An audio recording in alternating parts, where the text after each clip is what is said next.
పిల్లల భవిష్యత్తుకు ఒక బంగారు బాట, అదే తెలంగాణలోని గురుకుల పాఠశాలలు. కాని ఆ బాటలోకి అడుగు పెట్టడమెలా? దానికి సమాధానమే ఈ టీజీసీఈటీ. సరే, 2026 ప్రవేశ పరీక్షకు సంబంధించి తెలుసుకోవాల్సిన ప్రతి విషయాన్ని ఇప్పుడు మనం స్టెప్ బై స్టెప్ క్లియర్గా చూద్దాం. అయితే ఒక ప్రశ్న, నిజంగానే గురుకుల విద్య అంత గొప్ప అవకాశమా? అంటే కేవలం చదువు మాత్రమేనా, లేకపోతే అంతకు మించి ఇంకేమైనా దొరుకుతుందా? ఈ విషయం మనం పూర్తిగా తెలుసుకునేసరికి ఈ ప్రశ్నకు సమాధానం మనకే దొరుకుతుంది. సరే, ముందుగా మనం ఆ అవకాశాన్ని అందుకోవాలంటే అసలు ఈ టీజీ సెట్ ఏంటి, దాని గురించి తెలుసుకోవాలి కదా. పదండి చూద్దాం. టీజీసీఈటీ ఫుల్ ఫామ్ ఏంటంటే Telangana Gurukul common entrance test. చాలా సింపుల్గా చెప్పాలంటే ఇది ఒకే ఒక తాళం చెవి, కాని దానికి ఎన్నో తలుపులు తెరుచుకుంటాయి. అంటే చూడండి, రాష్ట్రంలో ఉన్న అన్ని ప్రభుత్వ గురుకులాల్లో 5వ తరగతి నుంచి 9వ తరగతి వరకు అడ్మిషన్ కావాలంటే రాయాల్సింది ఈ ఒక్క ఎగ్జామే.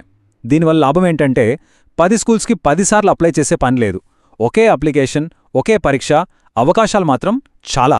ఈ ఒక్క పరీక్ష ఎంత పవర్ఫుల్ అంటే చూడండి, దీని కిందకు సాంఘిక సంక్షేమం అంటే టీజీఎస్డబ్ల్యూఆర్ఐఎస్ వస్తుంది, గిరిజన సంక్షేమం అంటే టీజీటీటీడబ్ల్యూఆర్ఐఎస్, అలాగే బీసీ సంక్షేమం అంటే ఎంజేపీటీ బీసీడబ్ల్యూఆర్ఐఎస్, ఇంకా జనరల్ రెసిడెన్షియల్ స్కూల్స్ టీజీఆర్ఐఎస్ కూడా.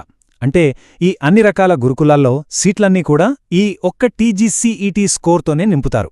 అదనమాట విషయం. సరే, టీజీసీఈటీ గురించి తెలిసింది. వెంటనే చాలామంది తల్లిదండ్రులకొచ్చే ఆలోచనేంటంటే, ఈ పరీక్ష మా పిల్లలు రాయచ్చా, ఎవరు అర్హులు అని. అవును కదా. ఇప్పుడు ఆ అర్హతల గురించే మాట్లాడుకుందాం. ఇక్కడ ఒక చాలా ముఖ్యమైన విషయం ఉంది, జాగ్రత్తగా గమనించాలి. గురుకులంలో అడ్మిషన్ అంటే 2 రకాలు. ఒకటి 5వ తరగతిలో, దీన్నే మనం అసలైన ఎంట్రీ పాయింట్ అనొచ్చు. ఇక్కడే ఫ్రెష్ అడ్మిషన్స్ జరుగుతాయి, అంటే సీట్లు చాలా ఉంటాయి. ఇక రెండోది 6 నుంచి 9వ తరగతి వరకు. ఇవి బ్యాక్లాగ్ వేకెన్సీలు. అంటే ఏంటి, ఎవరైనా స్టూడెంట్ మధ్యలో మానేసి వెళ్ళిపోతే ఆ ఖాళీ అయిన సీటును నింపడానికే ఈ అడ్మిషన్లు. సో సీట్లు చాలా తక్కువగా ఉంటాయి. కాబట్టి ఫోకస్ అంతా ఎక్కడుండాలి? 5వ తరగతిలోనే సీటు కొట్టడంపై ఉండాలి. మరి సెలక్షన్ ఎలా చేస్తారు? చాలా సింపుల్ అండ్ క్లియర్. 2 విషయాలు చూస్తారు. ఒకటి, టీజీసీఈటీ ఎగ్జామ్లో వచ్చిన మార్కులు అంటే మెరిట్. రెండోది, ప్రభుత్వ రిజర్వేషన్ రూల్స్. ఈ రెండింటి ఆధారంగానే సీట్లు కేటాయిస్తారు. అంతా పక్కాగా పారదర్శకంగా ఉంటుంది. రైట్? ఎవరు అర్హులో తెలిసింది, సెలక్షన్ ప్రాసెస్ తెలిసింది. ఇక నెక్స్ట్ స్టెప్ ఏంటి? అప్లై చేయడం. సో ఇప్పుడు ఆ అప్లికేషన్ ప్రాసెస్ ఏంటి, ముఖ్యమైన డేట్స్ ఏంటి, ఏమేం డాక్యుమెంట్స్ కావాలి, ఆ వివరాలు చాలా ఇంపార్టెంట్. వీలైతే వెంటనే నోట్ చేసుకోండి. ఆన్లైన్ అప్లికేషన్ స్టార్ట్ అయ్యేది December 11, 2025. అప్లై చేయడానికి లాస్ట్ డేట్ January 21, 2026. ఇక అసలు ఎగ్జామ్ February 22, 2026న పొద్దున్న 11 గంటల నుంచి మధ్యాహ్నం 1 గంట వరకు. గుర్తుపెట్టుకోండి, లాస్ట్ డేట్ దాటితే ఒక్క నిమిషం కూడా అవకాశం ఉండదు. మరి అప్లికేషన్ ఫీజు ఎంత ఉంటుంది అనుకుంటున్నారా? జస్ట్ 100 రూపాయలు. అవును, కేవలం 100 రూపాయలు మాత్రమే. అందరికీ అందుబాటులో ఉండాలన్నదే దీని ఉద్దేశం. ఇంకో ముఖ్యమైన విషయం, అప్లికేషన్స్ అనేవి కేవలం ఆన్లైన్లో మాత్రమే స్వీకరిస్తారు. దీనికోసం వెళ్లాల్సిన అఫీషియల్ వెబ్సైట్ tgchet.cgg.gov.in. ఈ వెబ్సైట్ అడ్రస్ని సరిగ్గా నోట్ చేసుకోవాలి. సరే, ఆన్లైన్లో అప్లై చేసే ముందు పని ఈజీగా అవ్వాలంటే కొన్ని డాక్యుమెంట్స్ రెడీగా పెట్టుకోవాలి. అవేంటో చూద్దాం. 1 bona fide certificate, 2 income certificate, 3 caste certificate. వీటితో పాటు స్టూడెంట్ ఫోటో, సంతకం కూడా స్కాన్ చేసి సిద్ధంగా ఉంచుకోవాలి. ఇవన్నీ ఉంటే అప్లికేషన్ నింపడం 5 నిమిషాల పని. ఓకే, అప్లికేషన్ కూడా పూర్తి చేసేశాం. ఇక అసలు యుద్ధం, అదే ఎగ్జామ్. మరి ఈ ఎగ్జామ్లో ఏమేం సబ్జెక్టులుంటాయి, పిల్లల్ని దేనికి ప్రిపేర్ చేయించాలి, ఆ సిలబస్ ఏంటో ఇప్పుడు చూద్దాం. పరీక్షలో ఉండే సబ్జెక్టులు ఇవి. మ్యాథ్స్ ఉంటుంది, సైన్స్లో ఫిజికల్ సైన్స్, బయాలజికల్ సైన్స్ 2 ఉంటాయి. సోషల్ స్టడీస్, ఇంగ్లీష్ ఇవి రెగ్యులర్ సబ్జెక్టులే.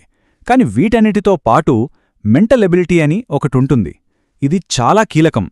ఇది పిల్లల బట్టి పరిజ్ఞానాన్ని కాదు, వాళ్ళ ఆలోచనా శక్తిని, ప్రాబ్లమ్ సాల్వింగ్ స్కిల్స్ని టెస్ట్ చేస్తుంది. సో దీనిమీద కూడా ప్రత్యేకంగా దృష్టి పెట్టాలి. సరే, ఇదంతా బాగుంది. ఇంత కష్టపడి ప్రిపేర్ అయ్యి ఎగ్జామ్ రాసి ఒకవేళ సీటొస్తే అసలు ఆ తర్వాతేంటి? గురుకులంలో చేరటం వల్ల పిల్లలకి దొరికే అసలైన ప్రతిఫలమేంటి? ఆ బెనిఫిట్స్ ఏంటో ఇప్పుడు తెలుసుకుందాం. చాలామంది అనుకుంటారు గురుకులమంటే ఉచిత విద్య, ఫ్రీ ఎడ్యుకేషన్, అంతేగదా? కానీ నిజం చెప్పాలంటే అది కేవలం ఒక భాగం మాత్రమే. అసలు కదా వేరే ఉంది. ఒక్కసారి చూడండి, ఇక్కడ దొరికేవి కేవలం సౌకర్యాలు కాదు, ఒక సంపూర్ణ జీవితం. మంచి హాస్టల్ వసతి, పౌష్టిక ఆహారం ఫ్రీ, పుస్తకాలు, నోట్బుక్స్, యూనిఫాములు, షూస్ అన్నీ ఫ్రీ. అనారోగ్యం వస్తే మెడికల్ కేర్, అదీ ఫ్రీ. కానీ అన్నిటికన్నా ముఖ్యమైందేంటో తెలుసా? ఐఐటి, నీట్, క్లాట్ లాంటి పెద్ద పెద్ద పోటీ పరీక్షలకు ఫౌండేషన్ కోచింగ్ ఇక్కడే, అదీ ఉచితంగా ఇస్తారు. ఇది బయట లక్షలు ఖర్చు పెట్టినా దొరకని అవకాశం. చదువుతో పాటు స్పోర్ట్స్, యోగా, ఆర్ట్స్ అంటే ఒక స్టూడెంట్ ఆల్రౌండర్గా ఎదగడానికి కావలసిన ప్రతిదీ ఇక్కడ దొరుకుతుంది. అందుకే అంటారు, ఈ అవకాశాన్ని వినియోగించుకోండి, పిల్లల ఉజ్వల భవిష్యత్తుకు బాటలు వేయండి అని. చూశారు కదా, సరైన సమయంలో దొరికే సరైన సమాచారం ఎంత విలువైందో. ఒక్క సరైన నిర్ణయం పిల్లల జీవితాన్నే మార్చేస్తుంది. ఈ విశ్లేషణ ఆ సరైన నిర్ణయం తీసుకోవడానికి తప్పకుండా సహాయపడుతుందని ఆశిస్తున్నాం. మరి మన పిల్లల బంగారు భవిష్యత్తు కోసం ఆ మొదటి అడుగు వేసే సమయం వచ్చేసింది కదా.